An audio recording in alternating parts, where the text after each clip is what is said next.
Chapter 4 The Terrible Shovels.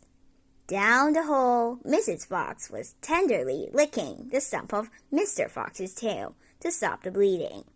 "It was the finest tail for miles around," she said between the licks. "It hurts," said Mr. Fox. "I know it does, sweetheart, but it'll soon get better. And it will soon grow again, Dad," said one of the small foxes. "It'll never grow again," said Mr. Fox. "I shall be tailless for the rest of my life." He looked very glum. There were no food for the foxes that night, and soon the children dozed off.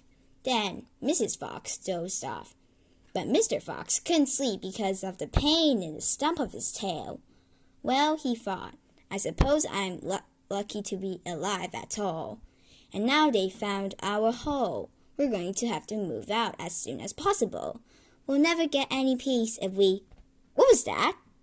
He turned his head sharply and listened. The noise that he heard now was the most frightening noise a fox can ever hear. The scrape, scrape, scraping out of shovels digging into soil. "Wake up!" he shouted. "They're digging us out." Mrs. Fox was wide awake in 1 second. She sat up, quivering all over. "Are you sure that's it?" she whispered. "I'm positive. Listen." "They'll kill my children!" cried Mrs. Fox. "Never," said Mr. Fox. "But, darling, they will," sobbed Mrs. Fox. "You know they will." Scrunch, scrunch, scrunch went the shovels above their heads. Small stones and bits of earth began falling from the roof of the tunnel. "How will they kill us, Mummy?" asked one of the small foxes. His round black eyes were huge with fright. "Will there be dogs?" he said.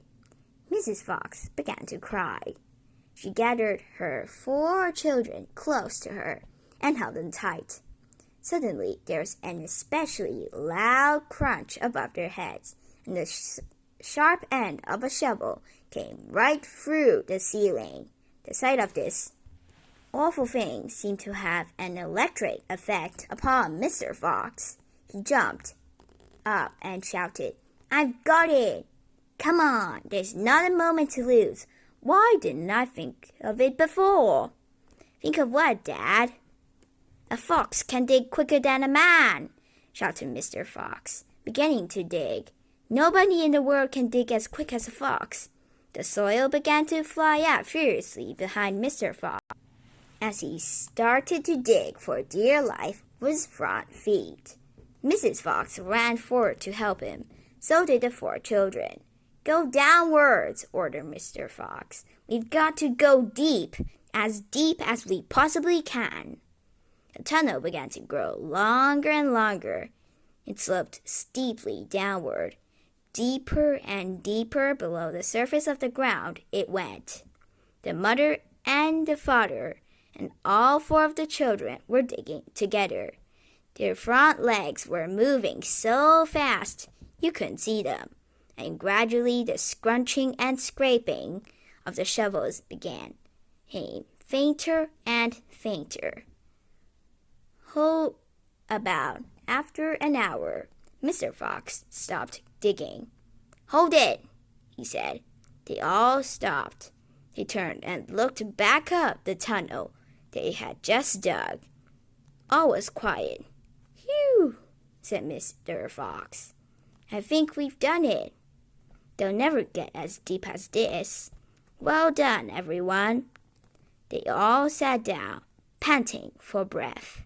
And Mrs. Fox said to her children, "I should like you to know that if it wasn't for Father, we should all be dead by now. Your father is a fantastic fox." Mr. Fox looked at his wife, and she smiled. He loved her more than ever when she said things like that. Chapter 5 The Terrible Tractors. As the sun rose the next morning, Bogus and Bunce and Bean were still digging. They had dug a hole so deep you could have put a house into it.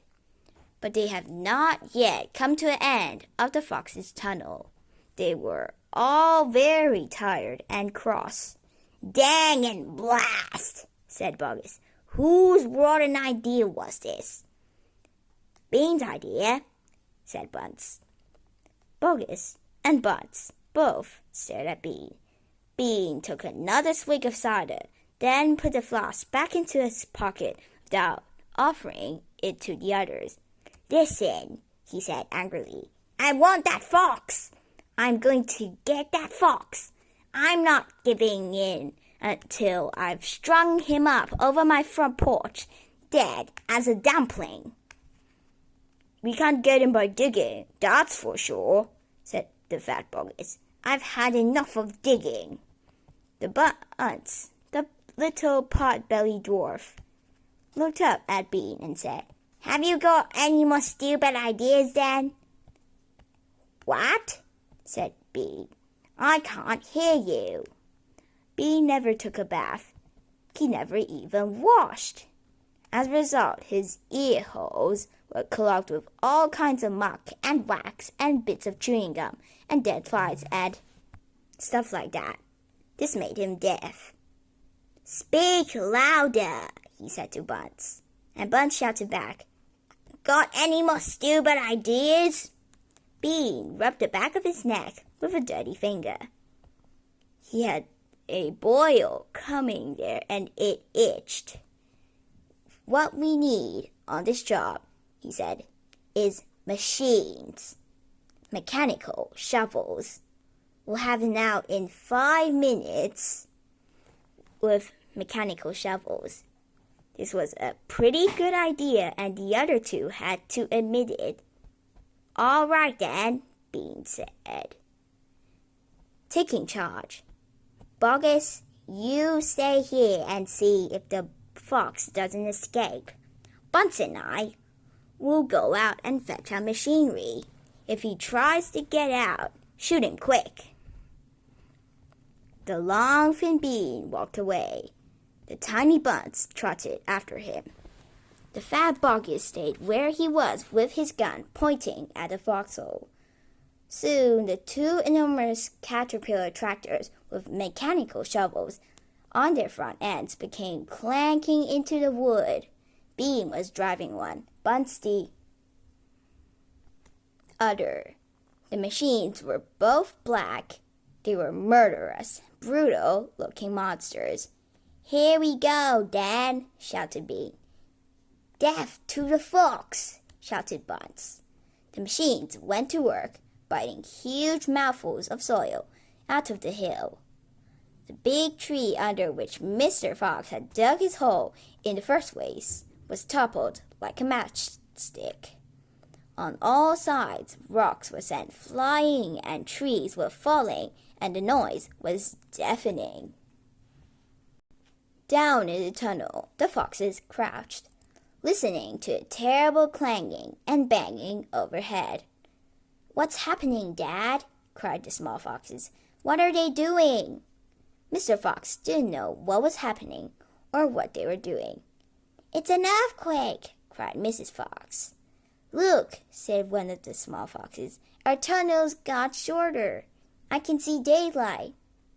They all looked around, and yes, the mouth of the tunnel was only a few feet away from them now, and in the circle of daylight beyond they could see 2 huge black tractors almost on top of them. "Tractors!" shouted Mr. Fox, "and mechanical shovels! Dig for your lives! Dig, dig, dig!"